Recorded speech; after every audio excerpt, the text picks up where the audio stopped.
Shalom, anak muda, saudara-saudaraku yang saya kasih dalam Tuhan kita Yesus Kristus. Kembali lagi kita bersama-sama memuji nama Tuhan, amin. Ya, kesempatan hari ini saya ingin mengajak kita semua untuk kita datang menyembah dan memuji nama Tuhan.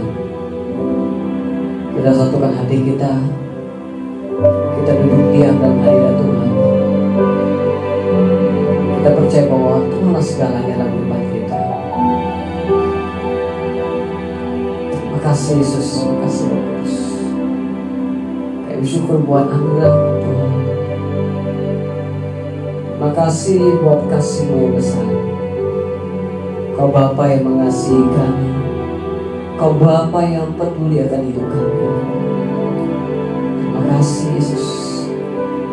Terima kasih Roh Kudus. Terima kasih Tuhan. Thank you. Terima kasih Yesus. Kau Bapa yang mengasihiku, kuasa-Mu memulihkanku, hati yang baru Kau berikan untukku dapat melihat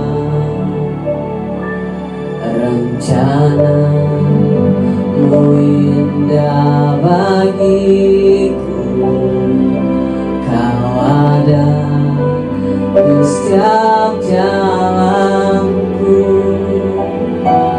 hatiku haus dan lapar akan Engkau. Kaulah segalanya di dalam hidupku. Kerajaan-Mu, kebenaran-Mu, itu bagianku. Kaulah yang kupandang selama hidupku. Mengasihi-Mu, memuliakan-Mu, Bapa dan Rajaku.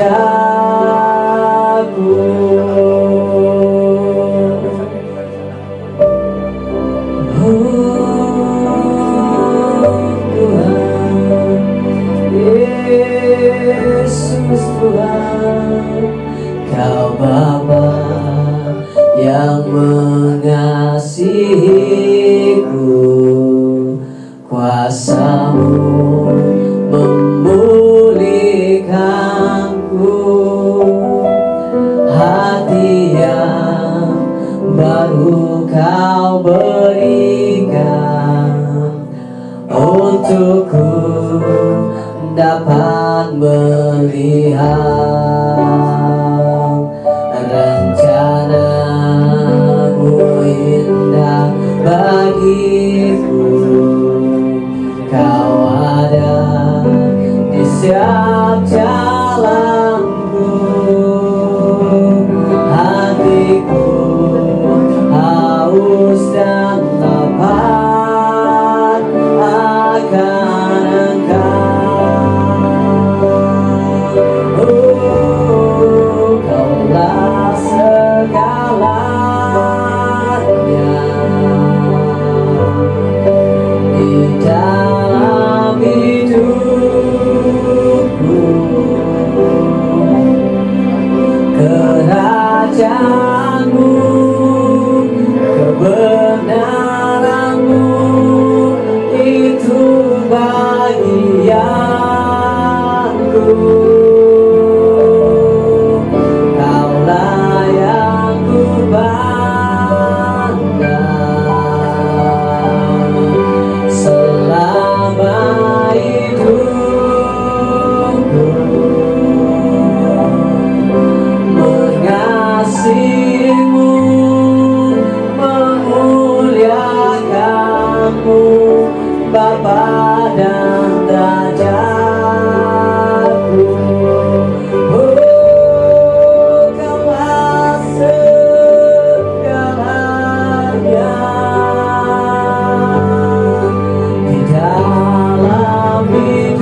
Kami bersyukur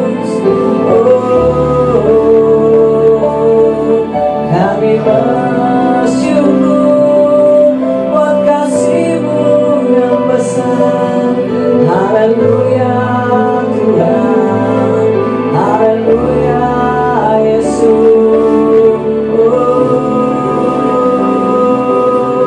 Tuhan, Yesus Tuhan. Terima kasih Bapa, sungguh Kau hebat Tuhan, sungguh Kau besar. Haleluya Tuhan Yesus.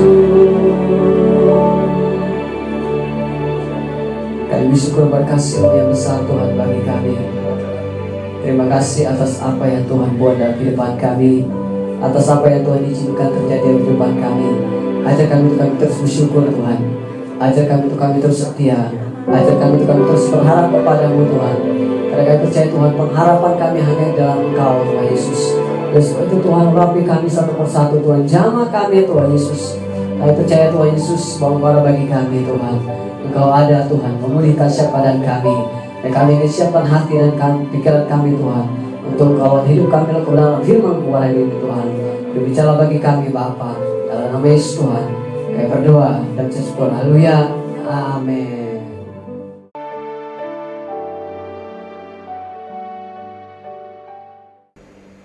Shalom adik-adik, kita jumpa lagi di ibadah Youth dan Teens Shekinah Ministry Indonesia.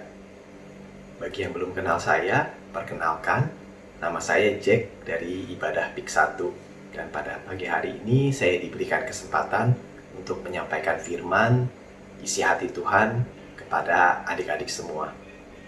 Ngomong-ngomong, kita masih dalam semangat hari ulang tahun kemerdekaan Republik Indonesia. Jadi saya masih pakai baju batik warna merah putih. Merdeka! Oke, sebelum kita masuk ke firman Tuhan, mari kita berdoa dulu ya. Tuhan Yesus, terima kasih untuk kesempatan kami semua bisa beribadah lagi pada pagi hari ini. Dan terima kasih juga untuk segala firman-Mu yang akan Kau sampaikan kepada adik-adik kami melalui lidah dan mulut hamba-Mu ini. Biarlah Roh Kudus yang memberikan hikmat kepada setiap dari kami, agar semua maksud yang ingin Kau sampaikan bisa kami terima dengan baik. Dan kami berdoa juga agar supaya adik-adik ini melalui firman hari ini bisa belajar untuk menjadi orang-orang yang luar biasa, orang-orang yang besar, orang-orang yang berdampak, dan orang-orang yang memuji dan memuliakan-Mu secara luar biasa. Terima kasih ya Tuhan Yesus, di dalam nama Tuhan Yesus. Amin. Oke adik-adik, jadi sebentar lagi kita akan masuk ke kampanye baru yang berjudul Blessings atau Berkat. Nah, kitab renungan di kampanye ini adalah dari kitab Pengkhotbah. Aneh juga sih kalau dipikir ya. Kitab Pengkhotbah yang isinya itu bolak-balik mengatakan bahwa segala sesuatu di bumi ini sia-sia, tapi malah dijadikan kitab acuan untuk sebuah kampanye yang berjudul Blessings atau Berkat. Nah, saya akan cerita sedikit mengenai kitab Pengkhotbah. Kitab Pengkhotbah ini adalah kitab yang ditulis oleh Salomo di masa tuanya, yaitu setelah dia berhasil memiliki segala sesuatu yang bisa dimiliki di dunia, berhasil untuk membeli semua yang bisa dibeli di dunia. Tapi justru pada akhirnya dia malah mengatakan semua itu sia-sia. Nah, sedikit mengenai Salomo. Salomo itu di masa mudanya dia menulis sebuah kitab yang namanya Kidung Agung.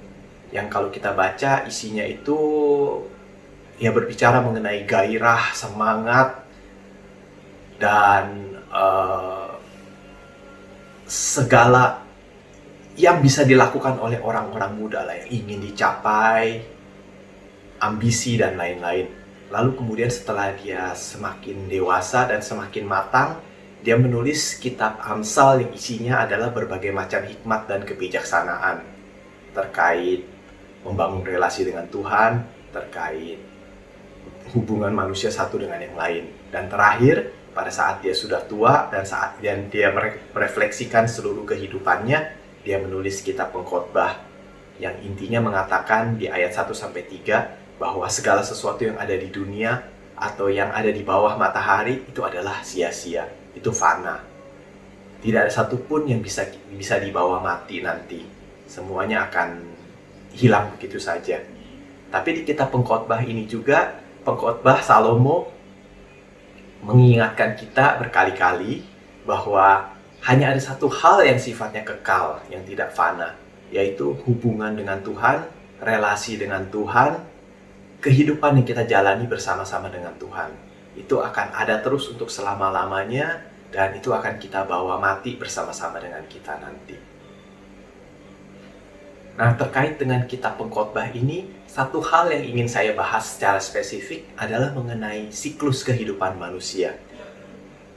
Jadi untuk kebanyakan manusia pada umumnya, atau hampir semua manusia bahkan, hidup itu gak akan lari jauh-jauh dari pertama, lahir.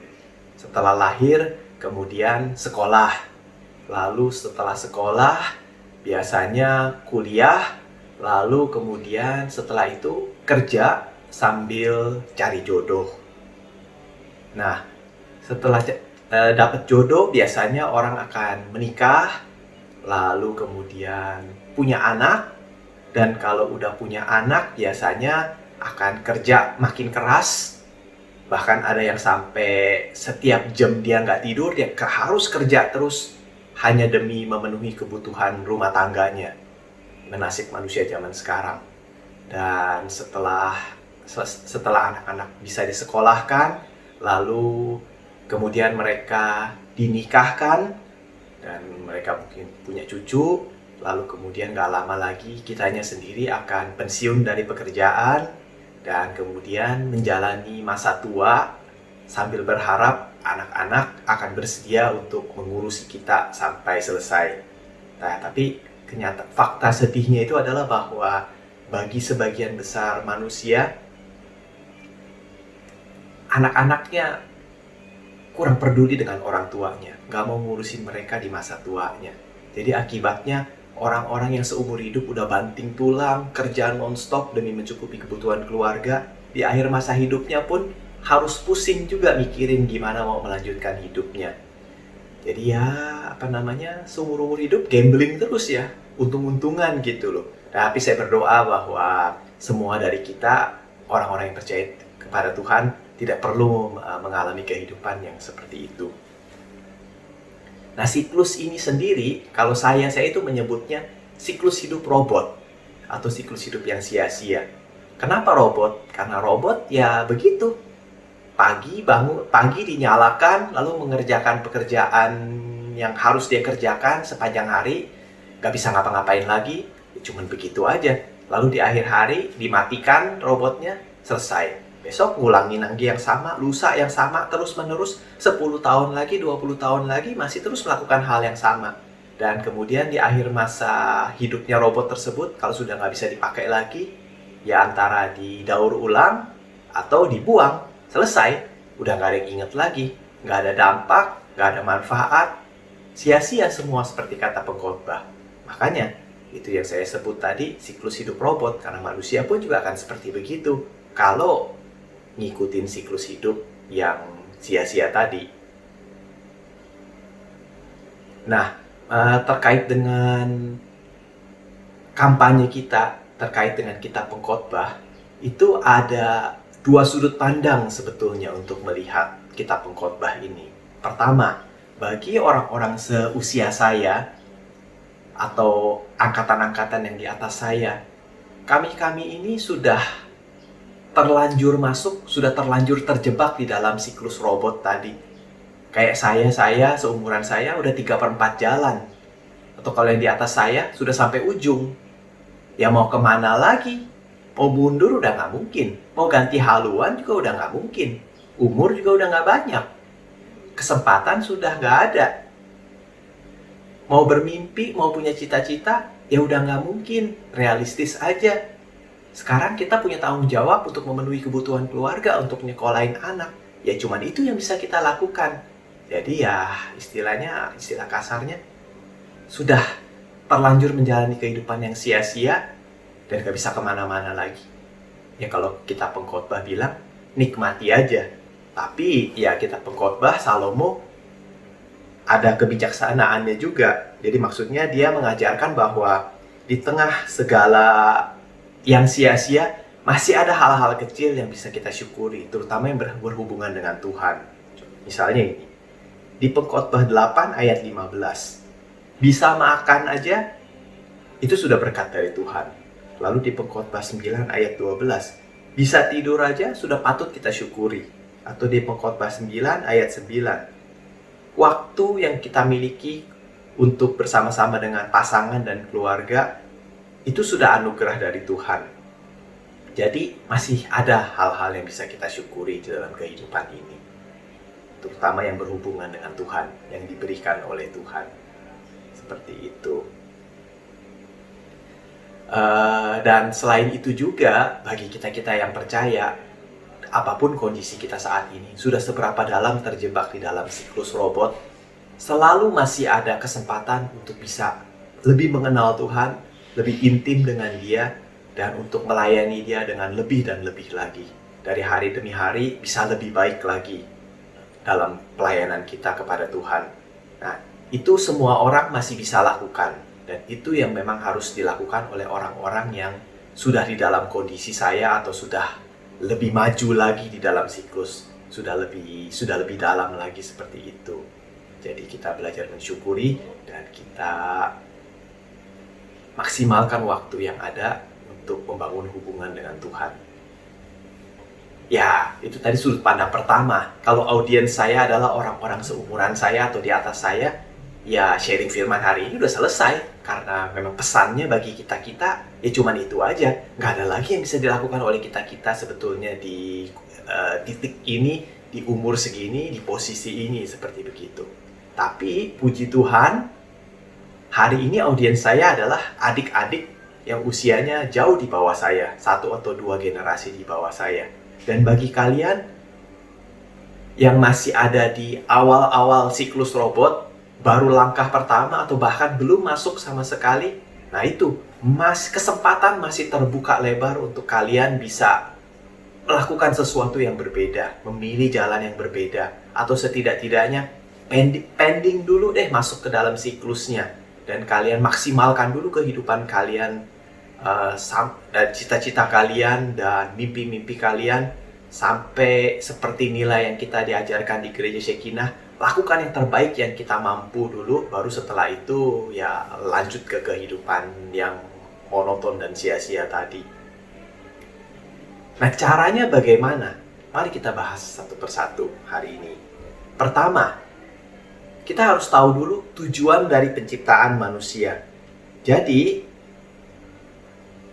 menurut Efesus 2 ayat 10 dan menurut Mazmur 102 ayat 18 atau 19, manusia itu diciptakan untuk memuji dan memuliakan Tuhan.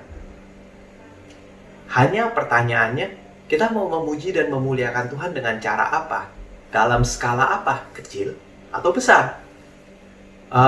Mau memuji dan memuliakan Tuhan sendiri aja, atau mau sambil didengar oleh banyak orang? Itu semua adalah pilihan. Dan bagi adik-adik, masih sangat-sangat mungkin, masih terbuka lebar kesempatan untuk memutuskan bahwa saya mau memuji dan memuliakan Tuhan dengan luar biasa, dengan skala besar, dengan berdampak kepada orang banyak. Kita ambil contoh ya. Bagi adik-adik, mau jadi, misalkan mau punya mimpi atau cita-cita untuk jadi Presiden Republik Indonesia, bisa-bisa aja. Karena kita sudah lihat contoh nyata, Bapak Presiden Jokowi, mulai dari seorang tukang kayu, sama seperti Tuhan Yesus, dan Yusuf ayahnya, itu semua mulai dari tukang kayu tapi berakhir sebagai orang-orang hebat dan luar biasa. Jadi adik-adik pun juga bisa kalau mau jadi Presiden Republik Indonesia. Cuman memang harus diingat bahwa nggak semua orang yang mau jadi presiden akan bisa jadi presiden, karena masa bakti presiden 5 tahun. Artinya berarti dalam 100 tahun maksimal hanya bisa ada 20 orang presiden. Tapi setidak-tidaknya kalau adik-adik bermimpi besar, sejarah menunjukkan bahwa semua orang yang bermimpi besar pasti akan berakhir sebagai orang besar. Hanya mungkin tidak 100% sesuai dengan yang dia impikan. Jadi kalau adik-adik nggak berhasil jadi presiden pun, Mungkin ada sebagian bisa jadi menteri, sebagian bisa jadi gubernur, sebagian bisa jadi bupati, wali kota, camat, atau bahkan lurah pun. Setidak-tidaknya, kalian masih berdampak dibandingkan dengan orang yang nggak punya cita-cita, nggak punya mimpi. Akhirnya, hidupnya cuman punya toko satu atau warung satu yang dijaga sendiri, dan tujuannya juga cuma satu, yaitu untuk menghasilkan cukup untuk memenuhi biaya rumah tangga. Cuma itu aja. Ya jelas-jelas kehidupan kayak gitu nggak ada dampaknya buat orang lain, selain buat dirinya sendiri dan mungkin juga buat keluarganya. Nah, kenapa sih harus jadi Presiden Republik Indonesia? Atau orang besar? Kenapa nggak boleh jadi pemilik warung aja kayak tadi begitu? Seorang Presiden Republik Indonesia, kalau dia berpidato, itu yang akan mendengar adalah 235 juta rakyat Indonesia. Jadi seandainya pada saat pidato itu dia memuji dan memuliakan Tuhan Yesus, dia mengatakan, Tuhan Yesus baik, maka 235 juta orang akan dengar itu dan akan menganggap itu serius. Dan walaupun belum tentu semuanya setuju, tapi nggak akan ada yang berani mengatakan bahwa Presiden ngelantur. Jadi dalam waktu 5 menit, nama Tuhan Yesus dipuji dan dipermuliakan di hadapan 235 juta orang. Bayangkan betapa efektifnya itu, betapa efisiennya. Bandingkan dengan pemilik warung dan toko tadi yang cuma ngurusin kerjaannya sendiri aja gitu. Kalau dia berani keluar dari warungnya pun, dia teriak-teriak di pinggir jalan, Tuhan Yesus baik, Tuhan Yesus baik, Tuhan Yesus baik. Paling-paling orang-orang sekeliling akan ngelihat dia dengan sinis, kemudian mengatakan, kayak itu orang udah mulai gila tuh, stres sekali dia, utangnya udah banyak di mana-mana. Kalau cuman begitu, kalau sampai berurusan dengan aparat, kalau dianggap mengganggu kepentingan umum, gimana? Lebih kacau lagi kan? Ya makanya itulah bedanya. Makanya kenapa saya arahkan adik-adik untuk berani bermimpi besar, bercita-cita besar, sehingga kalian nanti akan bisa memuji dan memuliakan Tuhan Yesus dalam skala besar ke hadapan orang banyak. Itu pertama, berani bermimpi dan bercita-cita besar. Dan kemudian yang kedua, mumpung usia masih muda, mumpung kesempatan masih banyak, sekolah, kuliah, selesaikan. Tapi abis itu, jangan buru-buru mau masuk kerja korporat. Jangan buru-buru mau kerja di belakang meja yang tiap hari ngobrolnya cuma sama komputer aja. Jangan. Contoh Ci Iling, koordinator kalian, yang memutuskan untuk hidup berbeda dibanding dia kerja di belakang meja, dibanding dia setiap hari cuma sama komputer. Dia memilih untuk berkarir di sebuah yayasan organisasi internasional yang kerjanya adalah membantu anak-anak yang kurang beruntung di seluruh dunia. Ya, kebetulan lingkupnya Ci Iling itu adalah di seluruh Nusantara, di seluruh Indonesia.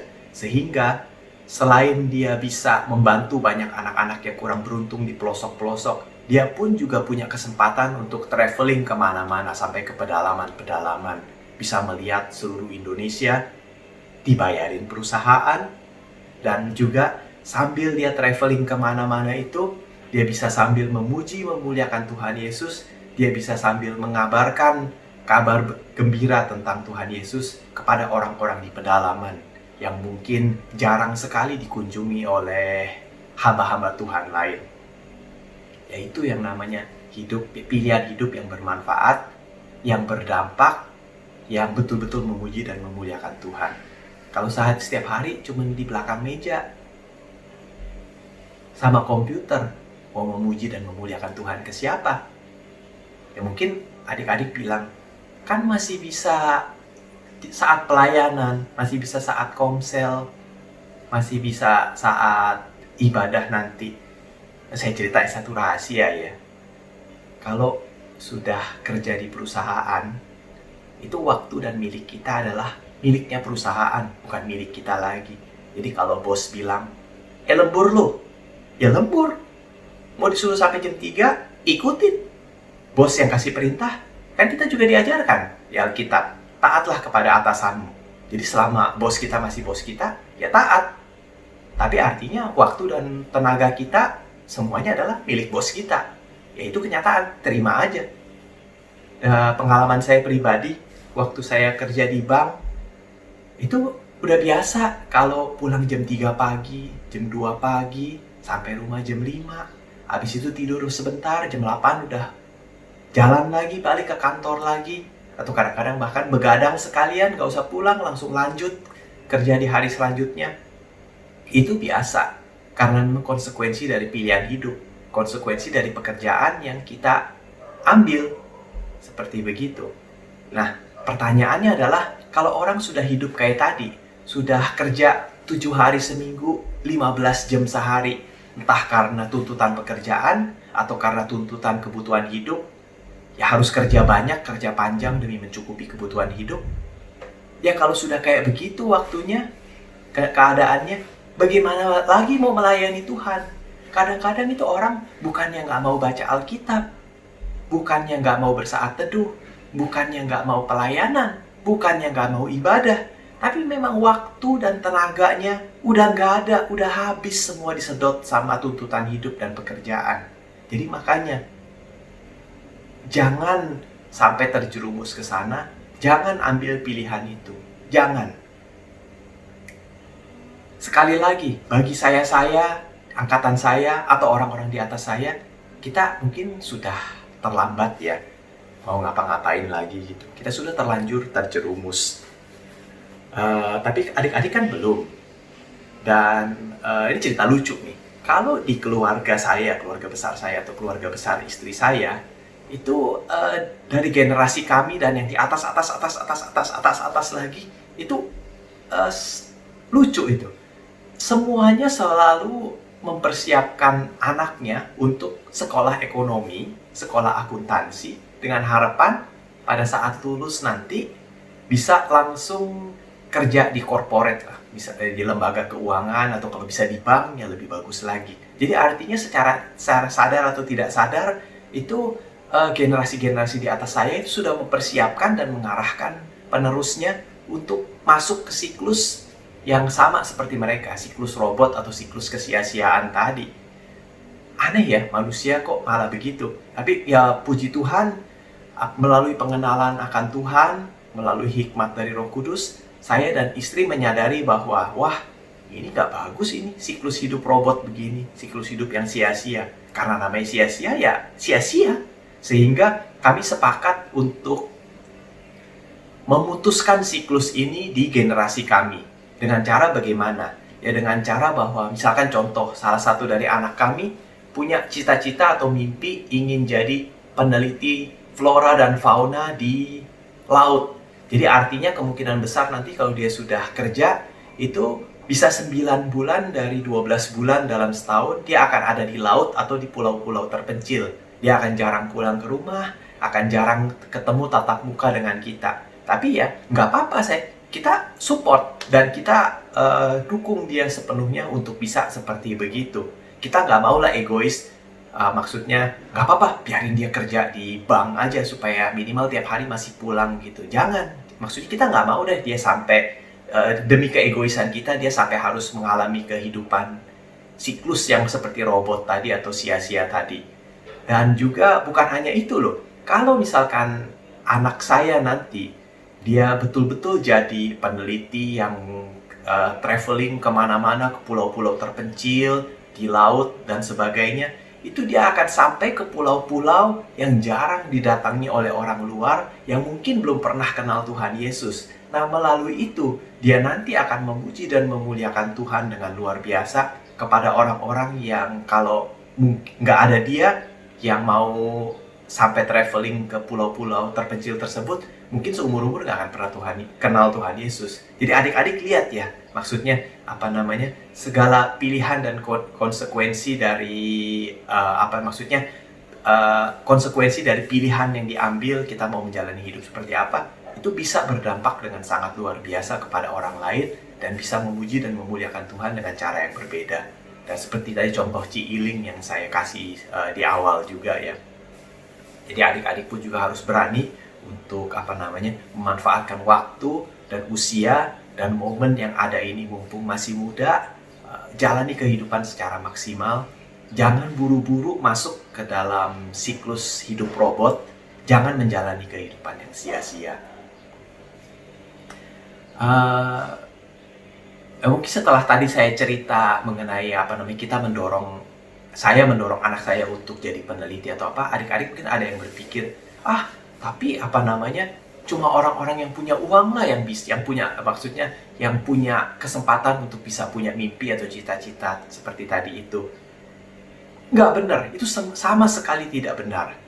Saya ambil contoh di Alkitab ya, di kitab Kejadian 37 sampai 41 yang bercerita mengenai Yusuf. Nah, ini Yusufnya yang berbeda nih. Nama baptis saya Yusuf juga, tapi bukan Yusuf yang ini. Ini Yusuf yang ada di Alkitab. Yusuf yang pada akhirnya menjadi Perdana Menteri di Mesir, jadi orang kedua setelah Firaun. Ingat kan cerita Yusuf? Dia mulai dari seorang gembala, lalu kemudian sempat jadi budak, bahkan kemudian turun derajat lagi jadi narapidana.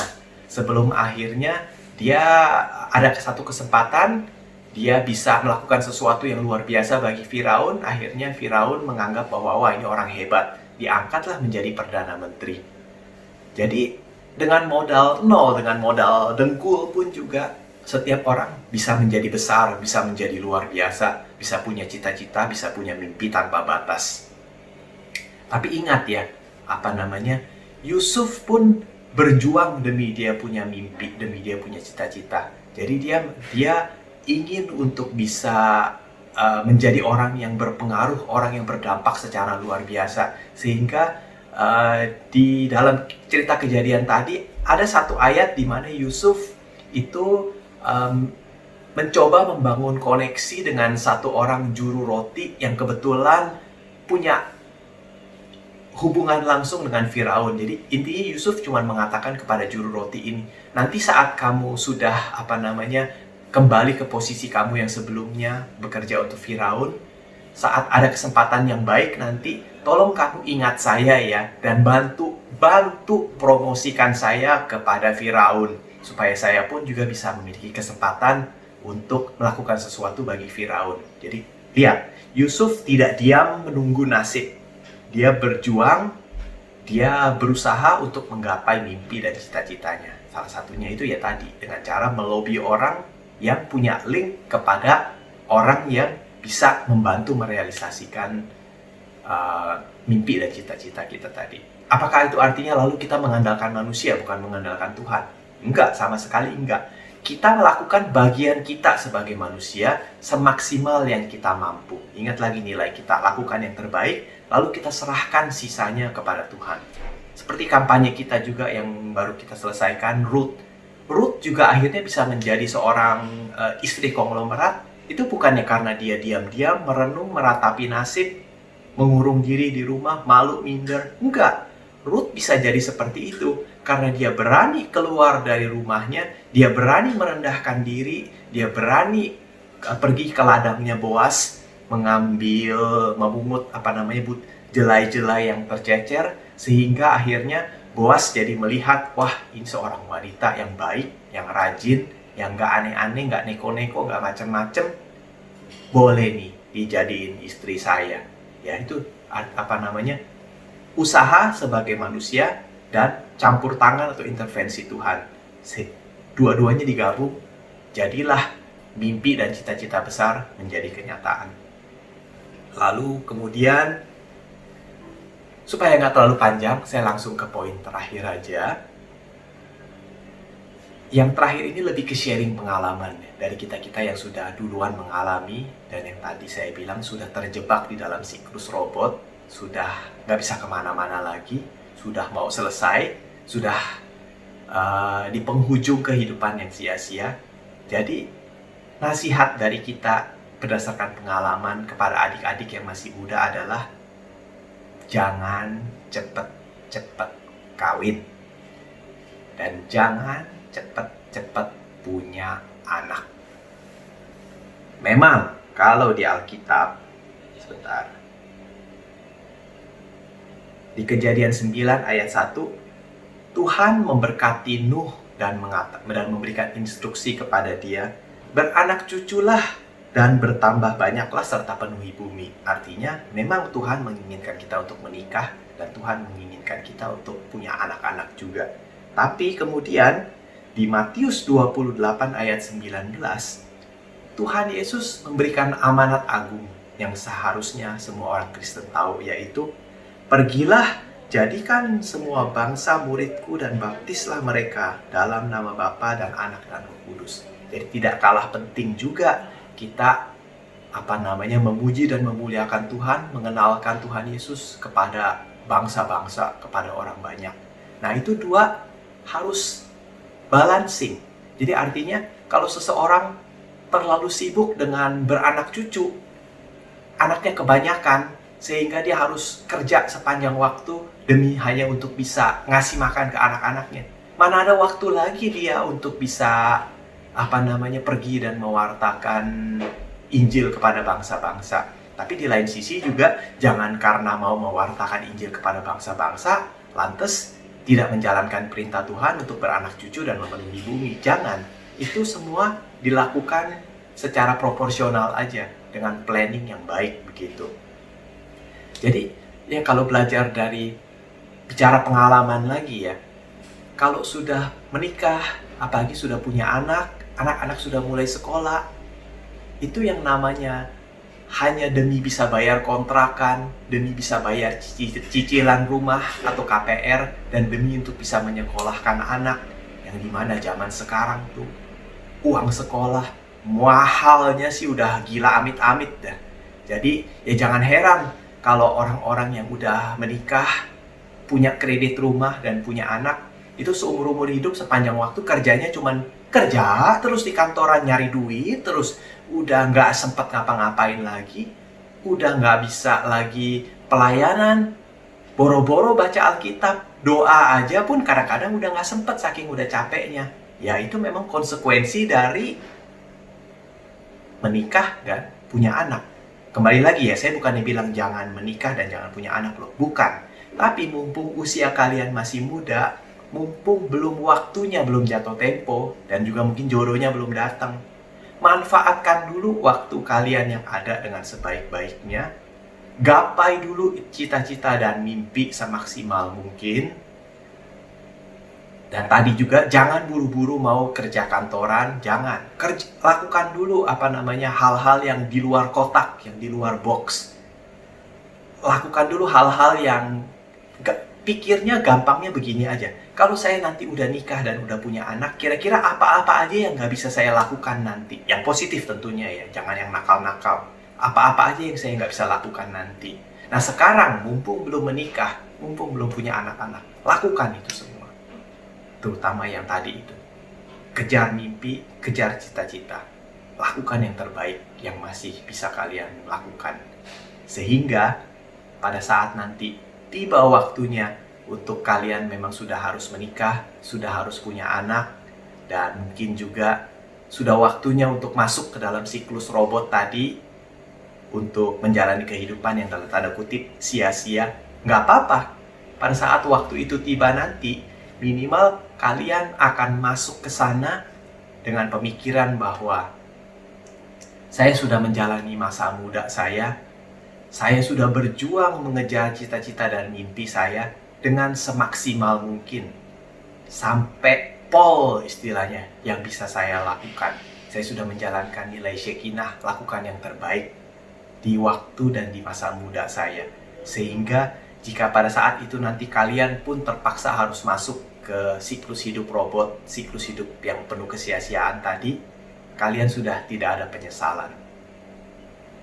Ingat, jangan jadi seperti kami-kami ini yang sekarang cuma bisa berkata, saya sudah masuk ke dalam siklus hidup robot, saya sudah menjalani kehidupan yang sia-sia dengan membawa mimpi, dengan membawa cita-cita yang belum selesai, atau bahkan belum pernah dimulai sama sekali.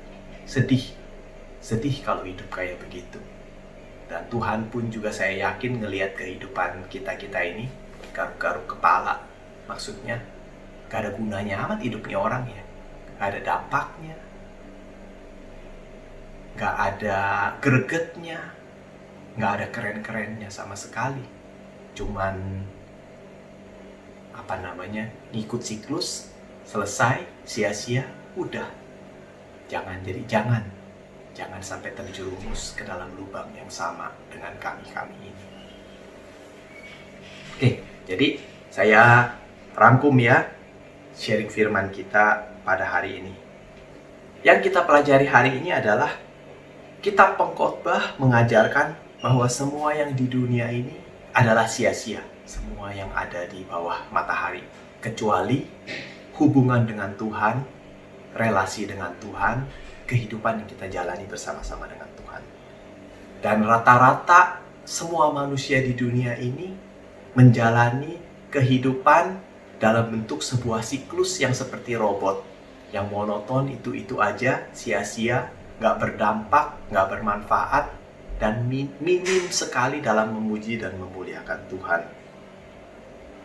Tapi kalian-kalian yang masih punya kesempatan, yang masih belum masuk ke dalam siklus, yang masih belum terjebak, kalian masih punya kesempatan besar, masih punya peluang besar untuk memilih, untuk menjalani kehidupan yang berbeda, yang berdampak, yang luar biasa, yang dahsyat, yang keren, dan yang bisa memuji dan memuliakan Tuhan di hadapan orang banyak. Dan manusia itu diciptakan untuk memuji dan memuliakan Tuhan. Ingat itu. Jadi kalau kalian bertanya, apa sih tujuan hidup dari saya? Tujuan hidup dari semua manusia adalah sama, yaitu untuk memuji dan memuliakan Tuhan. Dan yang tadi saya sampaikan, bisa memuji dan memuliakan Tuhan secara besar-besaran, atau bisa juga secara gitu-gitu aja, hanya secara diri sendiri aja. Tapi saya menyarankan, usahakan dan lakukan untuk bisa memuji dan memuliakan Tuhan secara besar-besaran. Saya percaya kalian semua bisa bermimpi dan bercita-cita jadi Presiden Republik Indonesia, atau setidak-tidaknya jadi konglomerat. Konglomerat pun walaupun tidak sekeren presiden, tapi kalau dia punya 100.000 anak buah, lalu kemudian dia ambil itu intercom mic, dia umumkan ke satu pabriknya, Tuhan Yesus baik, 100.000 orang, 100.000 karyawannya dengar, dan gak akan ada satupun yang berani menertawakan bosnya. Jadi berani bermimpi, jadi presiden, jadi pejabat, jadi orang besar, jadi konglomerat. Jangan jadi biasa-biasa aja. Dan kemudian, mumpung kalian masih muda dan belum menikah, belum punya anak, jangan buru-buru ke sana. Kejar dulu mimpi, kejar dulu cita-cita. Dan berani memilih untuk hidup out of the box atau di luar kotak seperti layaknya milenial-milenial lain. Jangan sampai satu hari saya ketemu kalian lalu saya bilang, "Ya, milenial yang harusnya berjiwa pemberontak kok malah hidup ngikutin siklus kayak manusia-manusia generasi lama, malu-maluin." Jangan sampai kayak begitu ya. Dan kemudian pada akhirnya nanti masuklah ke dalam pernikahan dan kehidupan keluarga, dan jika terpaksa masuklah juga ke dalam siklus hidup robot dan siklus hidup yang penuh dengan kesia-siaan. Setelah kalian selesai dengan diri kalian sendiri, setelah kalian selesai dengan semua cita-cita dan mimpi-mimpi kalian, artinya dengan tanpa penyesalan. Jadi lalu kemudian nanti bagi yang sudah ada di dalam siklus, apapun kondisi saat ini, mau sudah tenggelam seberapa dalam, mau sudah terjebak seperti apa, tidak pernah ada kata terlambat untuk membangun keintiman yang lebih lagi dengan Tuhan, untuk semakin mengenal Dia, untuk bisa melayani secara maksimal. Jadi, bagi semua orang, tetap utamakan cari Tuhan terus, dan jangan pernah menyerah, never give up dalam pelayanan kalian. Bahkan harus menjadi lebih lagi dan lebih lagi setiap hari. Amin. Oke, mari kita berdoa ya. Tuhan Yesus, hamba telah selesai menyampaikan sharing firman pada hari ini.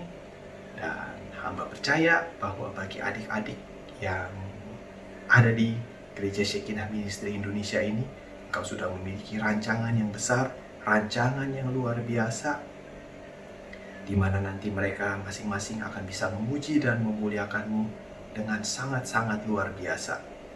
dan mereka juga akan bisa mengejar cita-cita mereka dan mimpi-mimpi mereka, dan sebisa mungkin juga mereka akan dijauhkan dari kehidupan yang monoton, siklus hidup yang seperti robot yang sia-sia, sehingga mereka benar-benar bisa memiliki kehidupan yang maksimal dan luar biasa. Kami serahkan adik-adik kami ini serta keluarga mereka semuanya ke dalam tangan-Mu ya Tuhan. Terima kasih Tuhan Yesus, di dalam nama Tuhan Yesus. Amin. Mari kita angkat semua tangan kita untuk menerima doa berkat pada hari ini. Diberkatilah engkau dan seluruh keluargamu, dimanapun kau berada dan kemanapun kau akan melangkah. Engkau akan dijauhkan dari segala wabah penyakit, engkau akan dijauhkan dari segala kemalangan, engkau akan dijauhkan dari segala yang jahat. Iblis tidak punya kuasa apapun terhadap engkau, dan engkau akan menjadi kepala bukan ekor. Engkau akan menjalani kehidupan yang luar biasa. Engkau akan menjadi pemimpin-pemimpin, dan engkau akan memuji dan memuliakan Tuhan Yesus dengan sangat-sangat luar biasa, dan akan menjadi saksi hidup baginya di hadapan banyak orang. Kami serahkan adik-adik kami ini ke dalam tangan-Mu ya Tuhan. Terima kasih Tuhan Yesus, di dalam nama Tuhan Yesus. Amin. Shalom, selamat malam, selamat bermalam minggu, dan selamat berhari minggu besok. Tuhan Yesus memberkati. Haleluya.